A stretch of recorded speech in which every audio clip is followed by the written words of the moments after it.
Hello, welcome to the Tonight Show. Today we are featuring Mitch Davis, an American film director, writer, and movie producer. He worked for Disney and worked on films such as Dead Poets Society, White Fang, The Rocketeer, and Newsies. Davis wrote the screenplay for the Disney Channel film Windrunner. He's directed many movies, including The Other Side of Heaven 1 and 2. Good to have you on the show, Mitch. How are you? Hey, hey, I'm great, Navi. How are you doing? I'm doing good. Where are you today? I'm actually visiting my daughter and grandkids in Atlanta, Georgia. I'm sitting in my grandson's bedroom with my laptop in my lap, as I guess it's supposed to be if it's a laptop. I have some questions for you. Uh-huh. First of all, what made you interested in film production? I sort of got into film in a backwards way. I wanted to be a writer. My original hope was to be a sports writer, actually. In high school, I wrote the sports column for my school newspaper and kind of liked that. So I decided I wanted to be a sports writer. And then I decided I wanted to be an author of novels. And then I realized I probably couldn't make any money doing that. So I decided, well, maybe I can make money writing screenplays. And then I found out that once you write a screenplay, the director and producer can change it any way they want to, and your name is still on it. So then I thought, well, I should become a director and a producer so I can. So I kind of backed into it. It all started with wanting to be a sports writer, actually. When you were at BYU, you watched A Wonderful Life and it had a great impact on you. Could you tell us that story? Yeah, and I probably will go back to the prior question you asked, what made me want to do it. That's kind of how I got into it, but I really wanted to become a filmmaker because I wanted to have an impact for good in the world. And that came in large part as a result of a spiritual experience I had when I saw the movie It's a Wonderful Life. I had never seen that movie. I was 19 years old, somehow had missed it my entire life. And I was getting ready to be a missionary for my church. And so I was just kind of thinking about things like, how can I do good in the world? What kind of an impact can I have? And I saw that movie and it just profoundly moved me, inspired me to try to live a life that would affect other people's lives for good. And uh, and then that kind of melded with this idea of wanting to be a filmmaker. And I think I'm a filmmaker because I really just want to possibly make a few movies that have a positive impact on millions or hundreds of millions of people who I might not ever meet. I just kind of want to put some good out there. That's the best way I could think of to do it. That's wonderful. Hmm. What is your favorite project you have worked on or have been involved in? Wow. Well, my most recent film, The Other Side of Heaven 2, was by far the hardest film I've ever done, and and I survived it, and the movie turned out okay. So I think that would probably be my proudest accomplishment in a way. The movie that I feel like it was kind of an impossible movie that we made against impossible odds, and somehow it kind of worked. And that's kind of my favorite of the moment. But I love a movie I made in Israel called Language of the Enemy. That was another really hard movie. I love the original Other Side of Heaven. I love Windrunner. I'm kind of happy about all of them. Some were more successful than others. Some the critics hated. One or two they liked. Um, but Making movies, it's a heartbreaking business.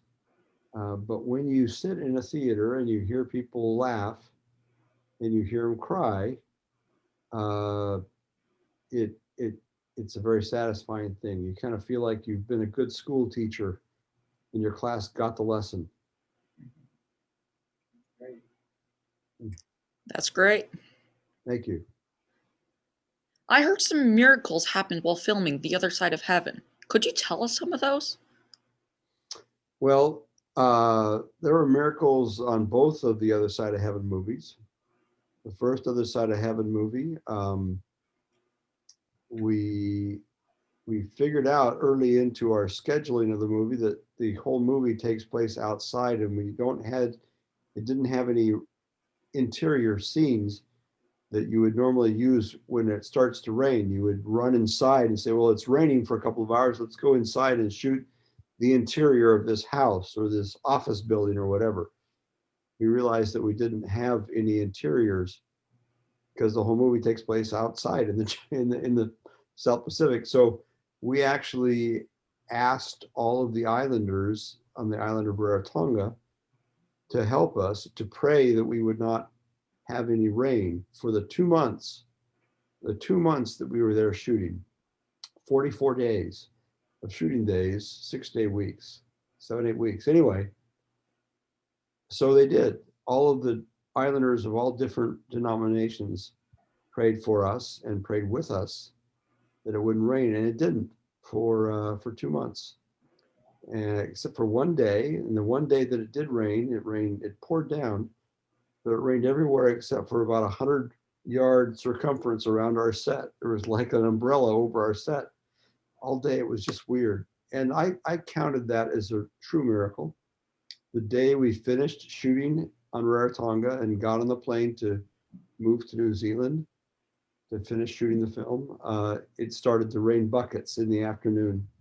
As soon as we wrapped, it started to rain, and it rained for 8 days straight. And on that island, they still refer to that event as the Mormon drought and then the Mormon flood. So those are some of the miracles that we had. On the second film, we got hit by a couple of cyclones, and we had a couple of mishaps that could have possibly really seriously injured or killed one or two of our actors. And we had some tough things happen, but we were blessed to get through them intact and get a movie at the end of it. That's amazing. Yeah. Is there anything you would have changed in any of your movies? Oh my goodness. Yes. There are a lot of things I would have changed. Uh, uh, but it's kind of like asking, if you're part of a family and let's say there are 5 kids in your family and your mom and dad are having a rough day, and all the kids go to bed and they look at each other and say, what a terrible day. And the other says, yeah, it was a terrible day. And it's like, so which one of our children do you wish we didn't have? Um, you know, it's kind of hard to imagine when you look back saying, well, gee, I really wish I only had 4 kids, or I really wish I only had 3, or I wish I only had girls or boys. What I'm saying to you is that the journey of making a movie, the process of making a movie, it comes with positives and negatives. But I certainly wish, as a director, I wish I'd been better prepared sometimes. I wish I hadn't lost my temper sometimes.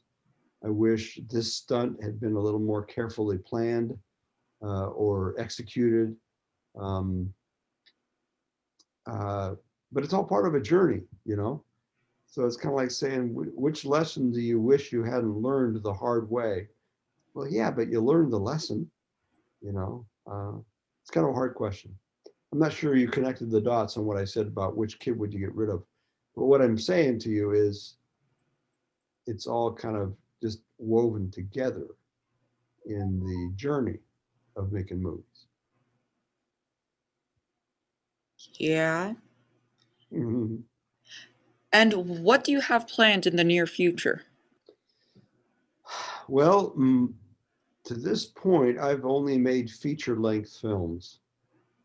90 to 120-minute movies, primarily for the theater and then on DVD, etc. The world is moving to streaming and to series. So I'm going to try and make a couple uh, 30-minute series, 30 to 45-minute series for Netflix, Disney, uh, something like that. That's my next venture. I think we'll be making some films, some film series as opposed to just one-offs. What is your favorite hobby? Snow skiing, snow skiing, snow skiing, and more snow skiing. I love to fly downhill fast and feel like I'm younger than I am. Maybe snowboarding would be a good thing in the mix. Well, I tried that once and it hurt too much, but that's awesome too. It's just that I was pretty good at skiing, and then I tried snowboarding and I was terrible, so I fell a lot. And I thought I can either get better at something I'm good at, or I can be in a lot of pain for a couple of weeks and try to get good at. I gave up. My bones were too old.